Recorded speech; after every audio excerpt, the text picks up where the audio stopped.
Good morning, students. Welcome to Sri Karthikeya IAS Academy.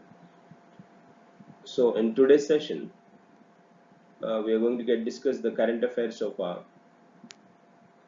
28th, and discussion is on 29th July. So here, in this particular session, the topics then we are going to discuss are listed over here. The first and important one, the National Financial Reporting Authority, NFRA, and the second one, Sahil Seth appointed as a honorary advisor for BRICS CCI, Confederation of Industries,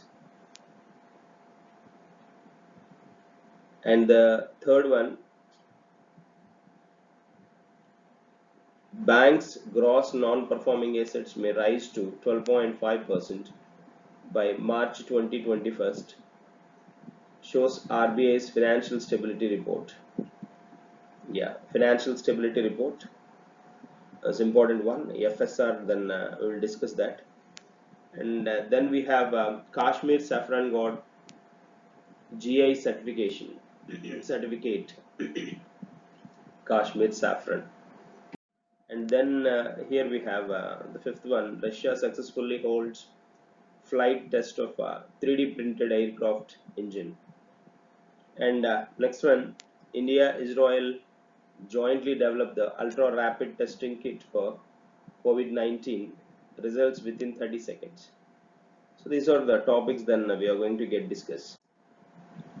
So then I'm moving forward.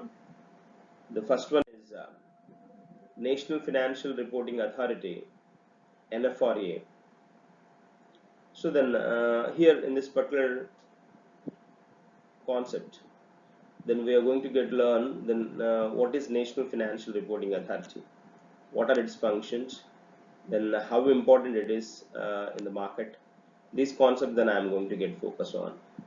So then you can look at this, the audit regulator, the National Financial Reporting Authority has constituted a technical advisory committee under the chairmanship of R. Narayanaswamy, Professor, Indian Institute of Management, Bangalore.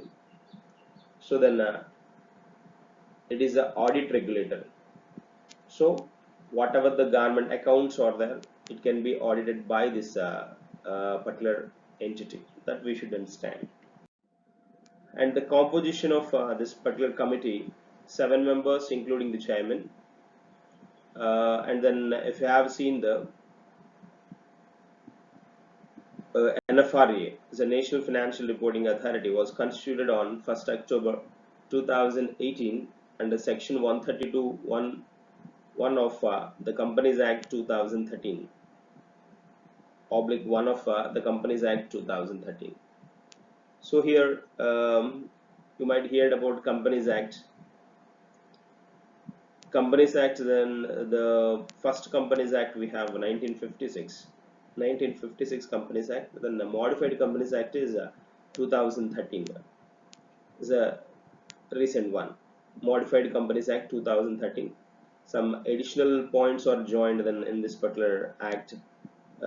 Some amendments are given in this particular one. So that anyways then we will discuss in the coming sessions and wherever it is required. So Companies Act then is a body where is an enactment where the rules and regulations, the governance of the companies is incorporated. So the information is incorporated in that. That is a point. And here as I mentioned, the Companies Act is 1956. Based on that, these companies, different companies were permitted, given license. And then here this is the 2013 one, is the Modified Companies Act. Whatever the existed rules and regulations incorporated in 1956 Act, amended in 2013, that's why it is a Modified Companies Act. That's a part. then here, the primary reason for the constitution of this entity by the central government, that is NFRA, in India, is to set up an independent and separate regulatory body that will provide its contribution in framing and enforcing of specific laws and regulations concerning accounting and auditing, as well as improving the investor and public confidence in financial reporting of an entity. Generally, then our accounting system and auditing system is not that extent strong. So then, to make that particular auditing system and accounting system stronger, then this particular NFRA is introduced. There's a motto behind this one. In 2018, it was introduced. The recent corporate scams have led to the formation of this body in India. There's a one more point then we should remember. The corporate scams, the corporate governance standards are not that extent strong, and then at the same time then they are committing a number of misleaded issues, and they are committing illegal activities as well. To keep a check to that, or to scrutinize those in a proper way, the corporate companies operations and those this particular NFRA was introduced. There's a interest, that is a concept behind introducing this particular NFRA. There's one. Recommended the functions and duties, recommended accounting and auditing policies and standards to be adopted by the companies for approval by the central government. Then it has to check then whether the companies are following the standards or not. That is auditing policies, standards to be adopted. Then how extent they are strong enough in the market. These type of things then checked by the verified by the NFRA. Yeah, before going to give approval by the central government. That's the point. And monitor and enforce the compliance with the accounting standards and auditing standards. Yeah, the facts and the compliance system, how extent they are strong in that particular compliance system, then it has to get checked. That's very important. And oversee the quality of the service of the professions associated with ensuring the compliance with such standard, and suggest measures for improvement in the quality of the service. Yes. So then, if any suggestions required to give for the betterment of the company, certainly then that gives by the NFRA. These are some of the functions. Like we are going forward. Perform such other functions and duties as may be necessary or incidental to the aforesaid functions and duties. Obvious. Aid and advise the executive body of the NFRA on issues related to the drafts of accounting standards and auditing standards. Then advising to the executive body, the group. Yes, advising to the executive body related to the accounting standards and auditing standards. Provide inputs from the perspectives of users, preparers and auditors of the financial standards statements. That's important. Yes, providing inputs to the perspective of users in user side, preparers side, and auditors of the financial statements. So then all these looks after all over accounting and auditing part of the inputs gives by this particular NFRA, and it verifies by the NFRA. That's the point. And one more point I'm going to add. These are powers here. Then what are the powers given to this particular entity? So it can probe listed companies and those unlisted public companies having paid up capital of no less than 500 crores or annual turnover of no less than 1000 crores. That's a part. Then we are familiar with this particular listed companies and unlisted companies. Listed companies in the sense the companies then which are which are trading in a company, trading in a stock market, and those were has got permission from the SEBI to do that particular operations, and they are listed under whether BSE or NSE or any other stock exchange. Those are listed companies. Unlisted companies, then not under that. This is a general idea. But it's a common idea is that, general idea is that. And at the same time, then here one more word, then they have used paid up capital of not less than 500 crores. Paid up capital is a capital, then share divided one, share divided capital. That is the amount with which the particular company can start its operations. That is paid up capital. For instance, then I'll give a point. In India, at present, then to start a bank, the paid up capital is 500 crores.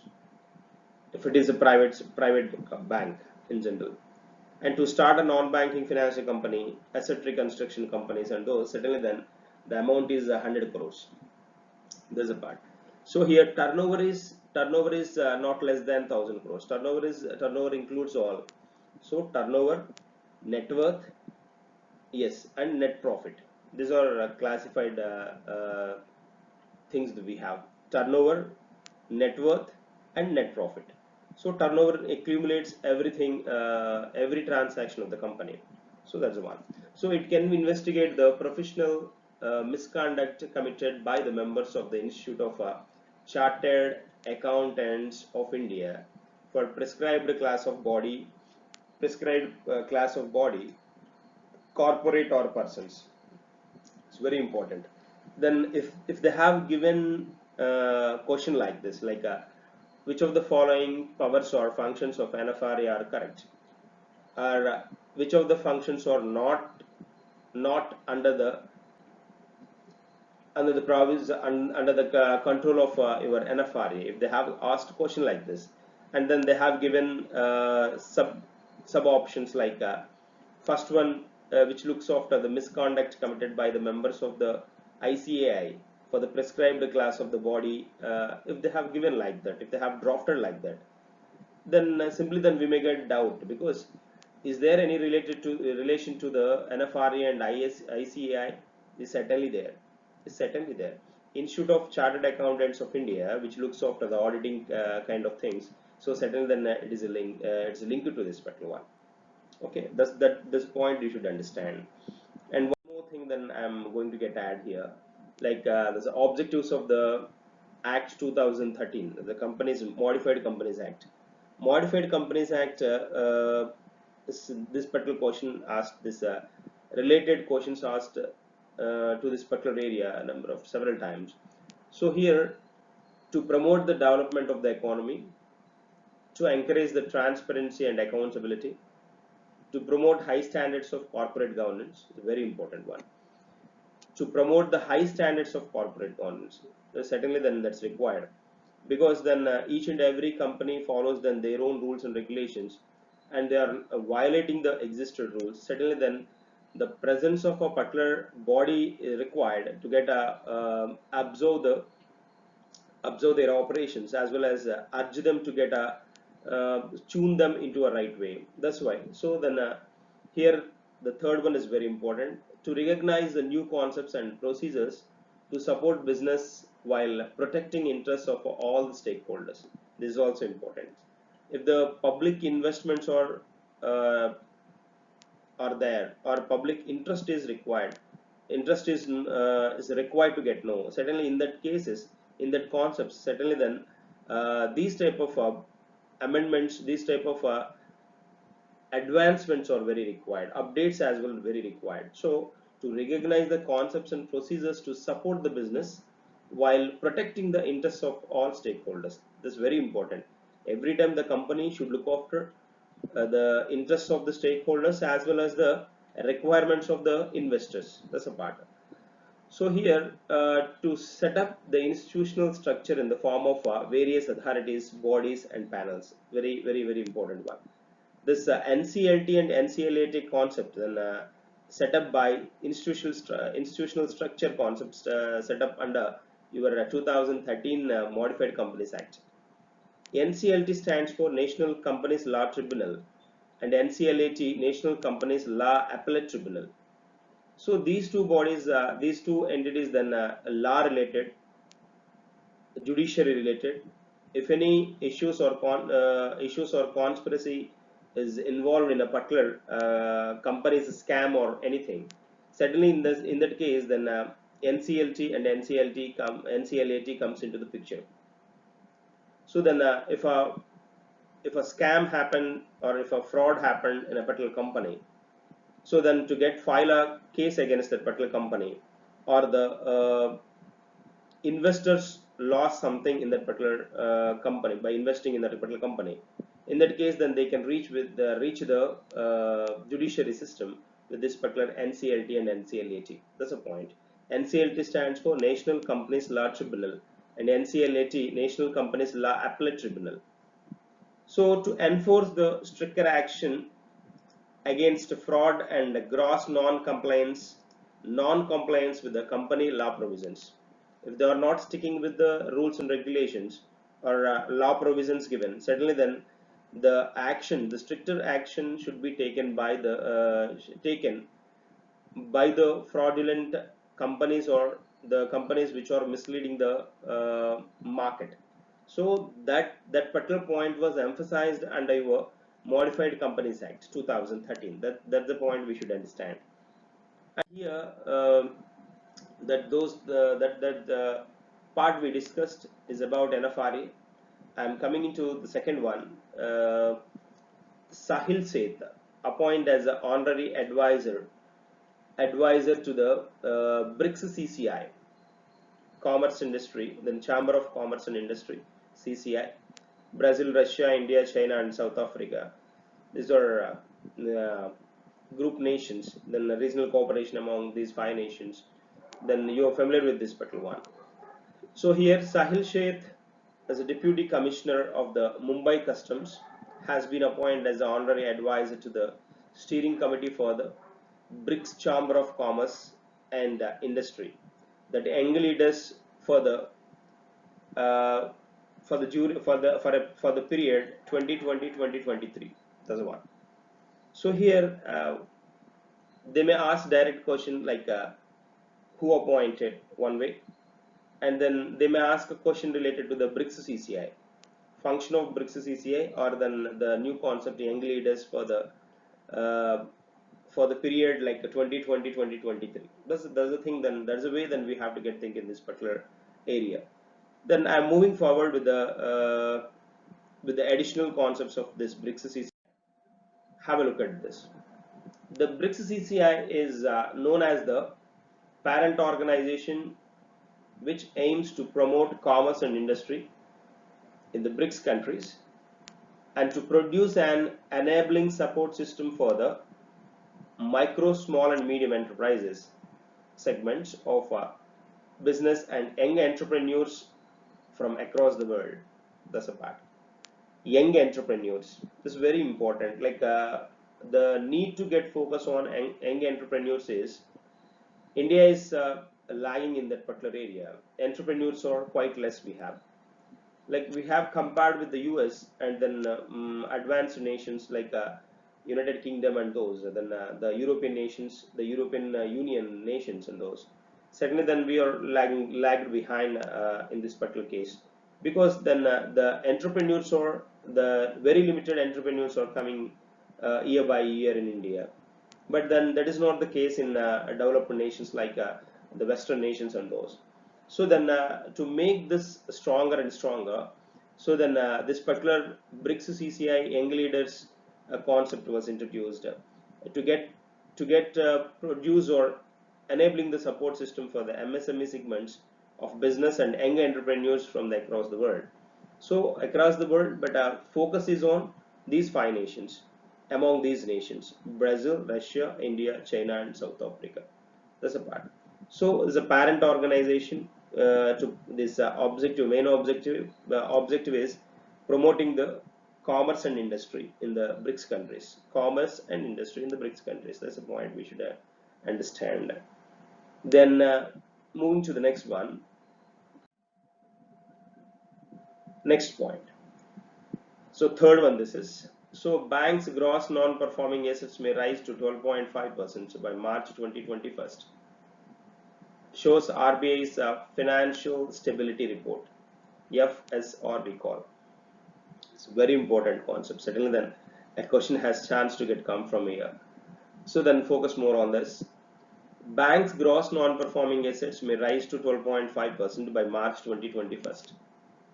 Non-performing assets, gross non-performing assets, that's a part. So here let me give a few points about non-performing asset. What is a non-performing asset? If a particular customer or the beneficiary who has taken a loan from a particular bank or any financial institution, if they fail to pay the amounts back within a period of 90 days, certainly we should call it as a non-performing asset. So the gross NPA is accumulated non-performing assets, where the particular NPAs, the gross NPAs of a particular may rise to, bank's gross non-performing assets may rise to 12.5%, they're saying, by 2021. This is the highest number, no doubt. Earlier it was not quite less, but it's lesser. Here then you can observe the statistics given. By the end of the fiscal under the baseline scenario, from 8.5% in March 2020, according to the Financial Stability Report, it was escalated from 8.5 to 12.5. The chance to get raised to 12.5. That's the part. It's around 4% escalation then is observed for the coming financial year. That's a point then emphasized by the Financial Stability Report, FSR. So it's a dangerous one anyways. Then if non-performing assets of the banks are rising, then suddenly then the government has to come up with a stringent, strong rules and those. Suddenly then it has to get a focus more and more on NPAs. It has to get introduce new mechanisms to make the customer to get reach the bank and stopping the NPAs is a good challenge to the banks as well as to the government. So then they have to get focused more on that particular area. So then here 20th issue of the Financial Stability Report was given, is the 20th in number. The report also discusses issues relating to the development regulation of the financial sector. It's very required in this particular pandemic condition. Like, and at the same time, even before the COVID, then India has seen then deficit conditions and downfall as well. So then to make India come out of these conditions, these negative conditions, certainly then it has to get develop in a right way, and the regulations of financial sector is must to make it stronger and to get continue its way in a right direction. That's a part. And here then I'm moving. The FSR reflects the collective assessment of the Subcommittee of the Financial Stability and Development Council, FSDC, Subcommittee of the Financial Stability and Development Council, FSDC we call, on risk to financial stability and the resilience of the financial system. Yes, collective assessment of this FSDC. That's a point. Not direct FSR. This is a collective part of your FSDC as well. The report also discusses issues relating to the development regulation of the financial sector. Very important. Issues relating to the development and regulation. So what are the areas then regulations are required? How can the government reach in a better way? So then what are the things, what are the development standards improvement can be, improvement required in the system, financial system, and then what are the regulations can be introduced or make sure to get a follow by the financial sector. These type of things then it has to the FSR projects, the report gives, the reports can be given in these directions. That's a point. And here we have one more point. You can look at this particular image or slide what financial stability report says. Then as a on a brief, then we are discussing here, like have a look at this. The RBI has described the greater acceptance of cryptocurrencies as a formidable risk to the traditional banking system. Cryptocurrency is a virtual currency. So then long back Indian government or India's apex bank, Reserve Bank of India, said that cryptocurrency may not comfortable to the Indian system, and it is a formidable risk. And then one more word, then it was introduced that investing in a cryptocurrencies, if the citizens are invested in cryptocurrencies, the Reserve Bank of India or Government of India is not at all responsible. There's a word, then it was used, and later after a few months, then it's realized, and then it found the importance of cryptocurrency, and the market is running behind that. So simply then Reserve Bank of India given a word saying that we have an idea to get introduce our own cryptocurrency, and if possible, then we may give a name to that as a Lakshmi, as a traditional name. That's a part. So then that was a long back issue. It has also said financial systems digitization requires a robust cyber security framework. It's very important. Then providing digital transactions, digital facilitation is anyways there in the market. Certainly, then all the nations are doing. But the challenge is that cyber security. How extent that particular transactions are safer? How extent then the customer feel comfortable with these particular transactions without having any kind of issues? So these are challenges, real challenges. The central bank has set up the interdisciplinary panel to look at technical threats. This is very important. On a positive note, RBI said economy appears to have rebounded after the initial GST hiccups. That's what GST inception is very good than they're saying. It also said government's decisive recapitalization may boost private investment.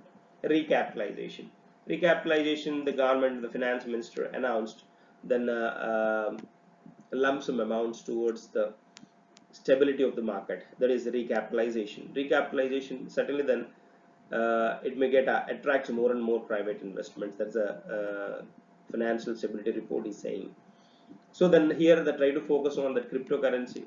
It's an important one. Digitization requires a robust cyber security. That's a known fact. Certainly, then you have enough chance to get a question from this particular one, even for mains. So then, in that case, that if you want to write the facts, or if you have started writing the facts, certainly then you can mention all these points, highlighted points. If the government is asking the citizens to follow digital transactions, and even the digital outlets are increasing day by day, the best instance is POS, point of sale transactions. They're showing interest towards, and that mechanism is good enough, no issues. But here the immediate threat is there in this particular area is that cyber security. The transaction, if the customers have adopted the digital transactions or digitization of a banking system or financial sector, is 100% helpful to the customers to get the services on their fingertips. That's good. But here the immediate issue is cyber threat. So here cyber threat is cyber security issues, breaching kind of issues, then they may happen. The phishing kind of things also possible on the bank accounts. So then the government should look after that. Certainly, then the government should make sure that the banks are following standards, cyber security standards, to facilitate more and more customized services in digital era. Then the government has to look after. That's the point. And I'm moving to the next one. Here, under the very severely stressed scenario, very severely stressed scenario in the coming future by March 2021, by the end of this particular financial year. It may get increased. Non-performing assets of banks may get increased 14.7. That's a maximum touch than they are expecting. That's a part. The stress tests indicate that the GNPA ratio of all scheduled commercial banks may increase from 8.5% in March 2022, 12.5% in March 2021 under the baseline. That's a part. That's a ton. So here, this is the maximum. The very severe stressed scenario, 14.7 is the chance to get. The gross non-performing assets is a very stressed condition. Very stressed condition. There's a point. Here, credit growth. Bank credit is the total amount of the funds person or business can borrow from bank. Yeah, credit growth. This one. A credit creation as well, we call credit creation as well. The loan given by the bank to the customer, on that whatever the additional amounts gained, that is credit creation of the bank. This credit growth we are discussing about. Scheduled commercial bank credit growth remained subdued at 8.7%. The total amounts of funds person or business can borrow from the bank. Yeah, how much amount they have borrowed from the bank is a credit growth. So here then the statistics are saying like scheduled commercial banks credit growth remained subdued at 8.7% year on year in September 2019, down from 13.2 in March 2019. See that? Yeah, it's 13.2 to 8.7, subdued. So it decreased. The credit growth is decreasing. Means what? The funds a person or business can borrow from bank is coming down.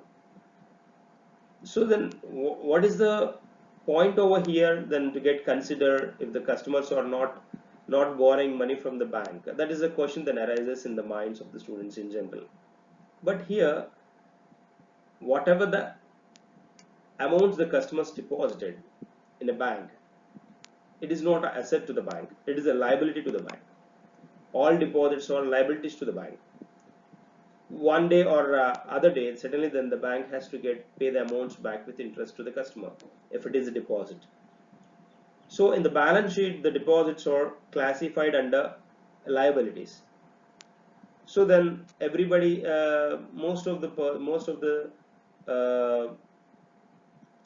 persons thinks that the deposits are benefit to the banks. They can do anything with the deposits, but suddenly then some kind of speed breakers are there towards investing those deposits and in general. So here, if you have observed, all accepted deposits or liabilities as I mentioned earlier, and whatever the loans the bank has given to the customers, suddenly then the customer paid on time within the period then whatever the bank has mentioned to not to become a non-performing asset. Within that particular stipulated period, then the customer has paid amount back, certainly then that becomes an asset to the bank. So the borrowings are very essential rather deposits. So then they may not focus more on, need not to focus more on deposits. Certainly then if the bank has got good reputation in the market, the customer comes to get deposit amount. If the customer has deposited more and more amounts, rather the loans taken from the bank, certainly then bank will be in doubtful condition, because with the particular deposits, whatever the bank has circulated in the market, they may not yield whatever the amounts the bank has to get written to the customer. And at the same time, if the bank has given loan to the customer, whatever the deposits are accepted, if the bank has given loans to the customers, certainly then a loan becomes asset. Customer paid on time, that becomes a loan becomes asset to the bank. So that's the reason in a balance sheet, then if you have observed in the liabilities category, always left side liabilities, then filled up with the balance sheet filled up with the left side liabilities, and then right side assets. always the liabilities in the liabilities direction, then your deposits are included in the bank balance sheet. At the same time, in case of assets, all the loans given by the bank and paid by the customer on time is considered as a asset. If the customer pays the amounts on time, that becomes asset. It may be called performing asset. It may be a performing asset or asset, a positive one. Otherwise, if the customer failed to pay the amounts back on time, if the customer is not interested to pay the amount back on time, then in that case, then simply it's called as it's considered as a non-performing asset. Non-performing asset, risk-weighted asset, yeah, doubtful asset, substandard asset, loss asset. These are negative terminology that bank can use based on the context. That's a part. So here we have the negative scenario. Credit growth is coming down. There is a negative term because the borrowers are less. That's the point. The total amount of funds a person or business can borrow from a bank is coming down. That's a negative symptom. Private sector banks registered double-digit credit growth of 16.5% in September 2019. So here, how the private sector banks are doing double-digit credit growth, that we should understand.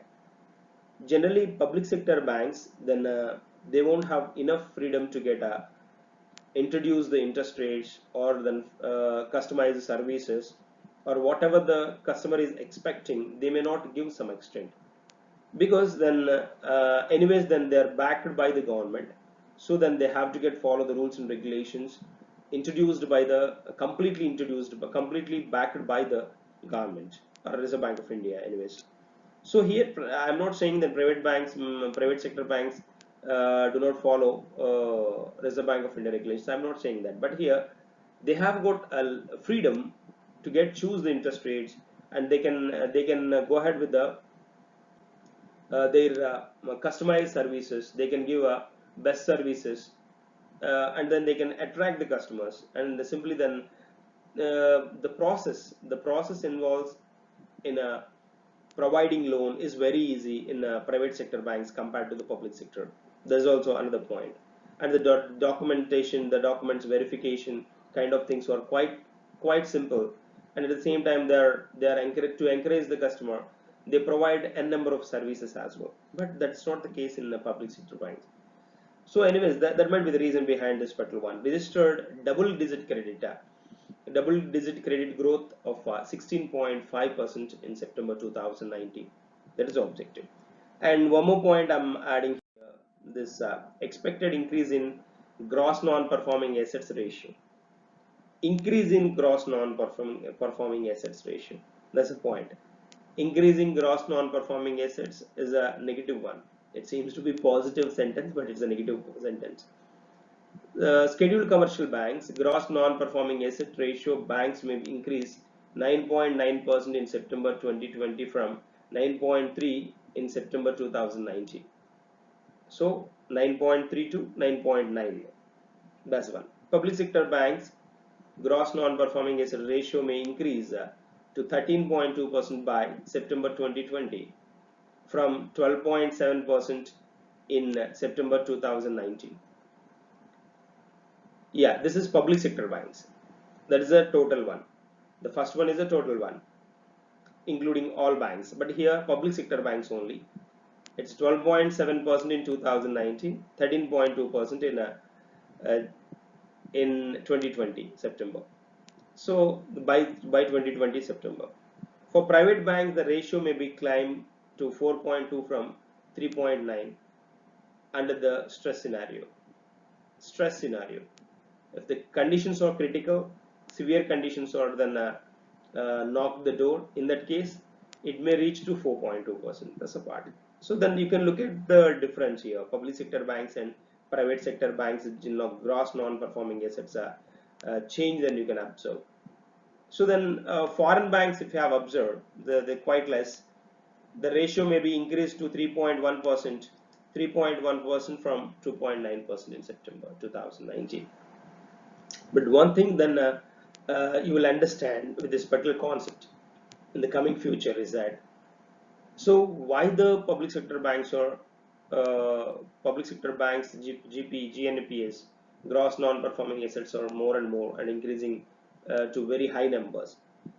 Here the reason is that the public sector bank, the foreign banks which comes from the foreign nations, then which has got permission from RBI to continue their operations in India, they comes up with the standard rules and regulations. They are not allowed to get across those rules given. Certainly, then they have very limited provision to do their business over here. Certainly, then that is a scenario in every nation. And at the same time, then if you have observed, private sector banks a bit better than foreign banks. Private sector banks as well then restricted, and then they are controlled some extent. But then if in the case of public sector banks, certainly then they're completely under the fist of the government. So then they won't move on their own basis or freely compared with the private as well as foreign banks. That's a point we should understand. There's a reason over here. And then here I'm moving to the continuation of that. All banks capital to risk weighted assets, that is called CRAR, capital to risk weighted assets, or we can also call this as a capital adequacy ratio. CAR we call. CAR, both are same. Capital adequacy ratio or capital to risk weighted assets ratio improved to 15.1% in September 2019 from 14.3% in March 2019. If the capital to risk weighted assets ratio increases, the banks becomes very stronger to get fight against the non-performing assets. So then they get that particular caliber, to get fight non-performing assets, to come out of the non-performing assets. So this is a good symptom, because then improved to 15.1% in September 2019 to 14.3 in March 2019. It was earlier 14.3, it raised to 15.1. That's a good symptom. I repeat, then capital adequacy ratio is a reserve or the ratio maintained by the bank to come out of non-performing assets. Anyways, non-performing assets are unavoidable. So anyways, even if the bank is doing well, some part of non-performing assets settle, then they may affect the bank. But here, to make the bank stronger to come out of or to fight against the non-performing assets, then they have to maintain some reserve, that is called capital adequacy ratio. Then you can look at the formula given to calculate the capital adequacy ratio. That is like this: capital adequacy ratio, CAR is equal to tier 1 capital plus tier 2 capital by total risk weighted assets. So capital adequacy ratio is equal to tier 1 capital plus tier 2 capital by total risk weighted assets ratio. This is the formula through which then how much capital adequacy ratio the bank has to maintain is observed.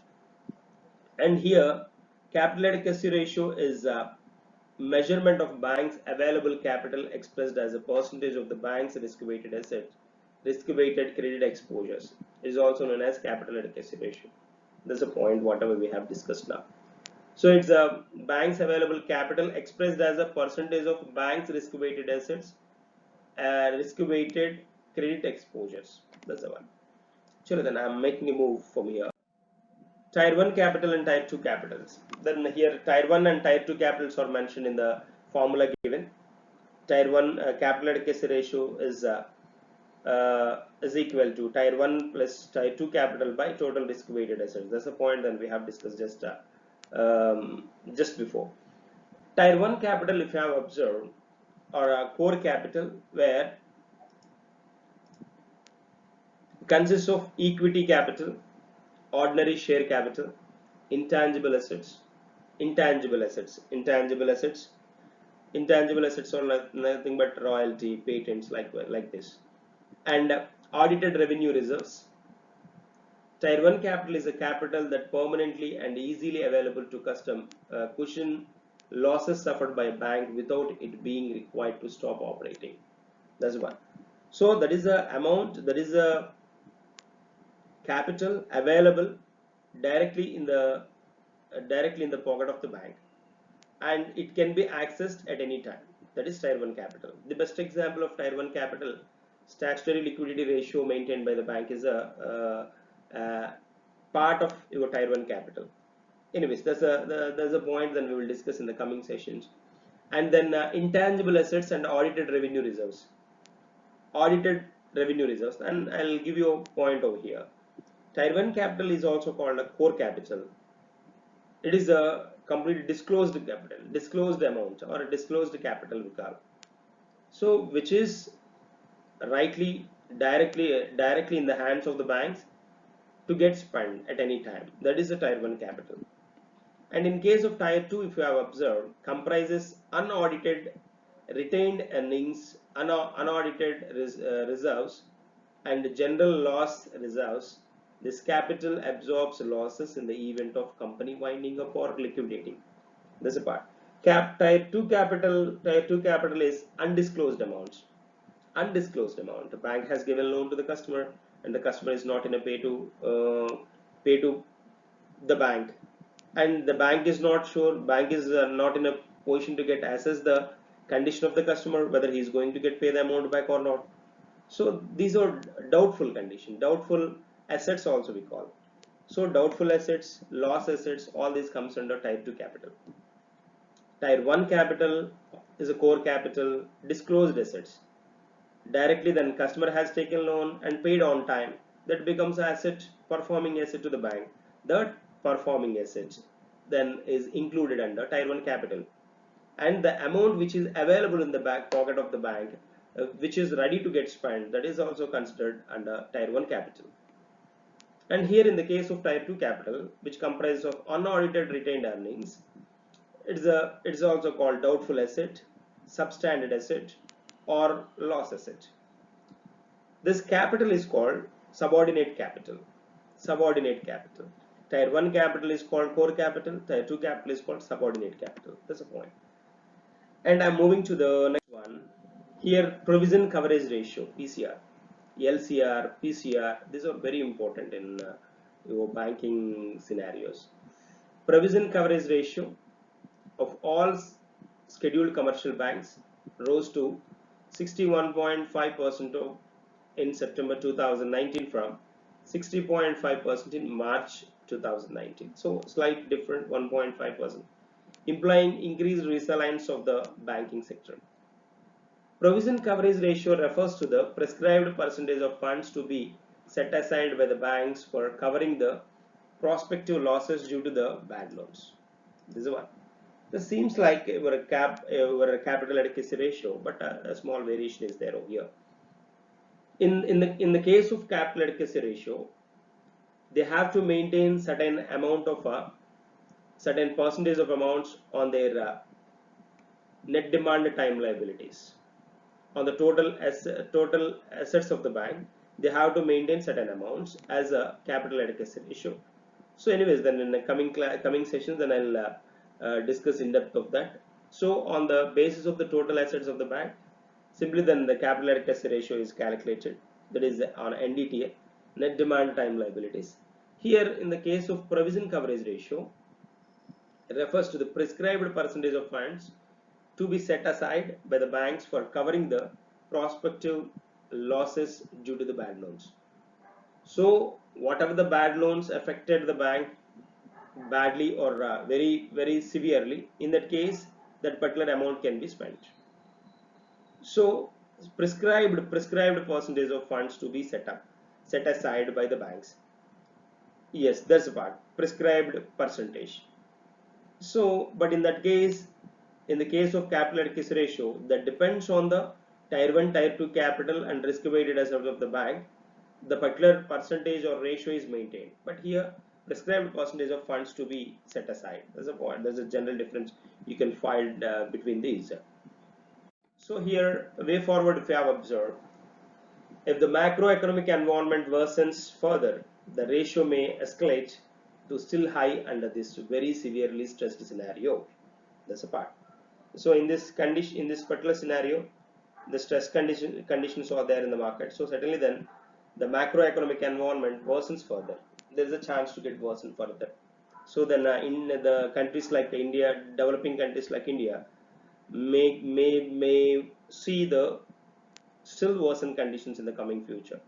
There's a way forward then we can observe. I'm moving to the next one.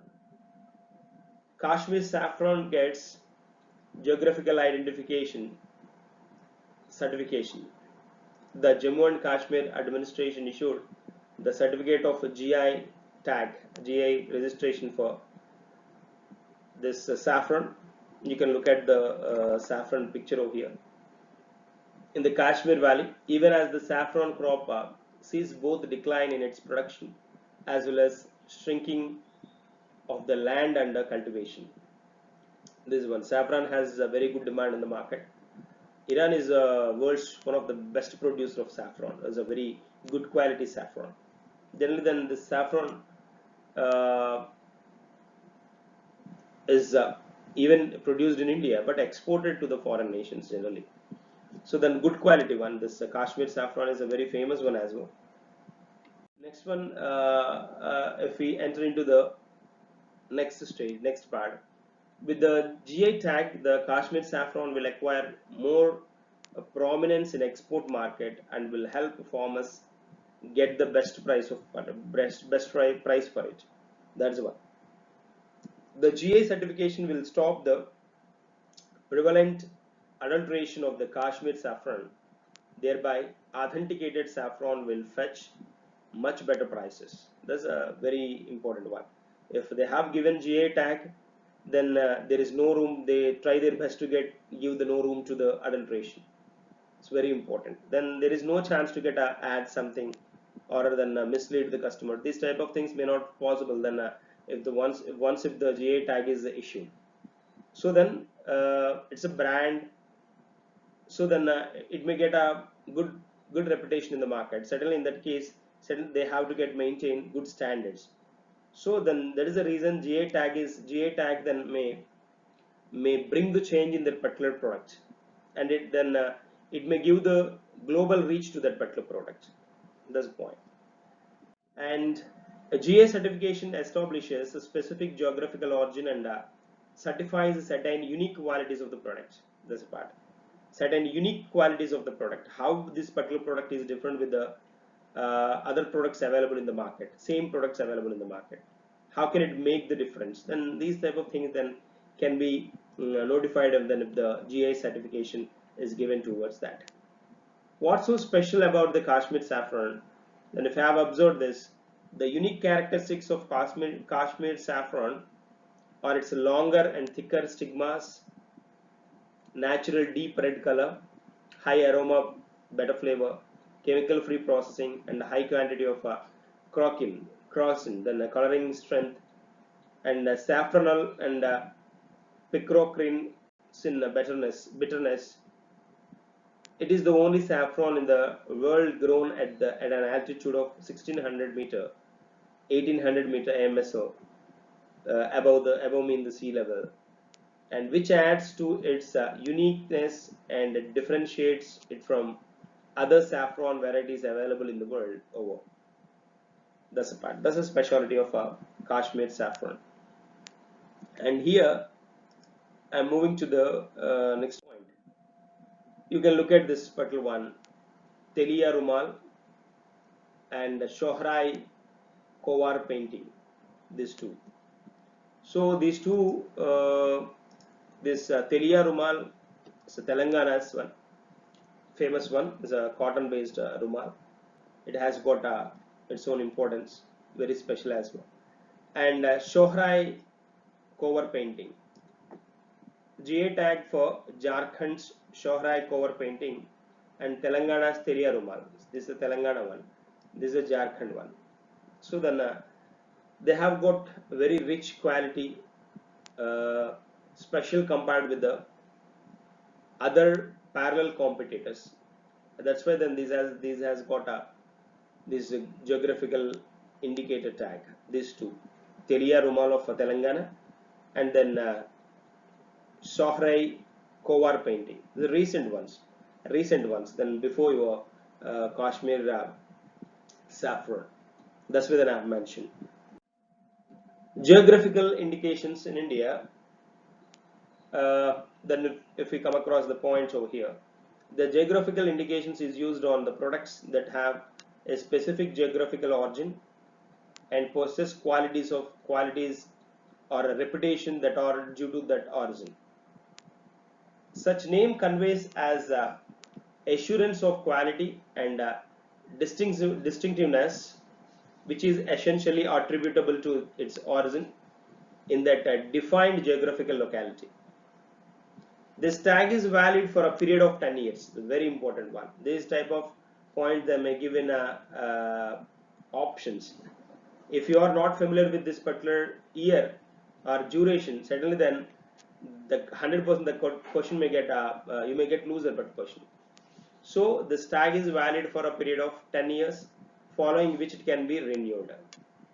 Recently, the Union Minister of Commerce Industries, which is responsible for this particular one, has launched the logo and the tagline for the geographical indication of India. That is one. The DPIIT is responsible for this one, which is under control of Ministry of Commerce and Industry. That's one. The first product to get a GI tag in India was Darjeeling tea in 2004. Then that is a very famous one. And the Geographical Indications of the Goods Act 1999. GI Act is a sui generis act for protection of GI in India. It's a very important one. India, as a member of World Trade Organization, enacted the act to comply with the agreement on trade-related aspects of intellectual property rights. Yes, GI tag is the intellectual property, IPR. Intellectual property rights then looks after in India by DPIIT, which is under control of Ministry of Commerce and Industry. That's the reason then this GI tag is related to the commerce and industry.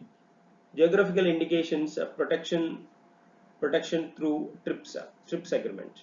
This WTO agreement, TRIPS agreement. The TRIPS agreement discuss about the protection of the geographical indicators. It's very important. Asked one as well. And then here you can look at some examples of geographical indications. States-wise number of GI tags on until April 2017. Karnataka 39, Uttar Pradesh 23, and Odisha 15. Geographical indicators here. Then I'm moving to the next one. This is these are different geographical indicators located in different states. You can observe Salem fabric, Tamil Nadu, Kanchipuram silk, Tamil Nadu, and Aranmula, Kannadi, and Mysore silk, Karnataka, Sholapur Chadar, and Kuch embroidery, Gujarat, Chanderi fabric, Madhya Pradesh, blue pottery of Jaipur, Kani shal, Jammu and Kashmir, Kullu shal of Himachal Pradesh, Madhubani paintings, Bihar.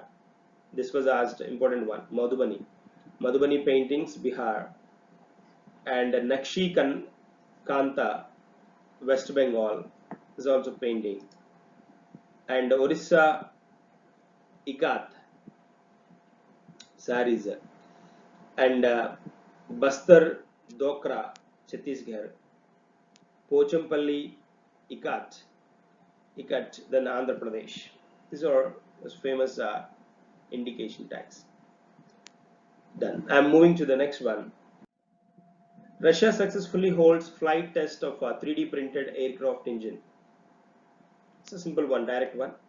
So successfully flight tested MGTD-20, a 3D printed aircraft engine.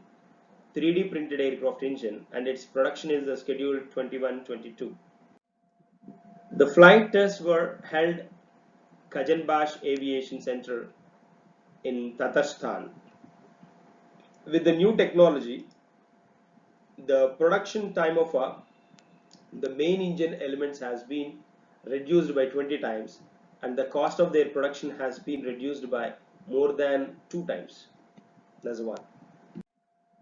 Next one, India-Israel jointly developed ultra-rapid testing kit for COVID-19 results within 30 seconds. This is a right now burning one, very burning one. India and Israel have the jointly developed ultra rapid testing kit.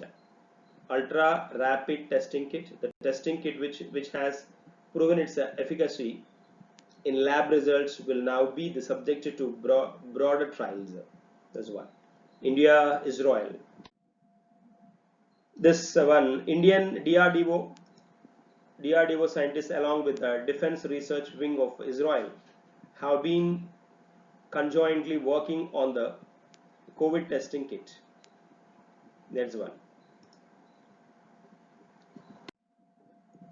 India and Israel are also the members of the World Consortium of scientists working on COVID vaccine.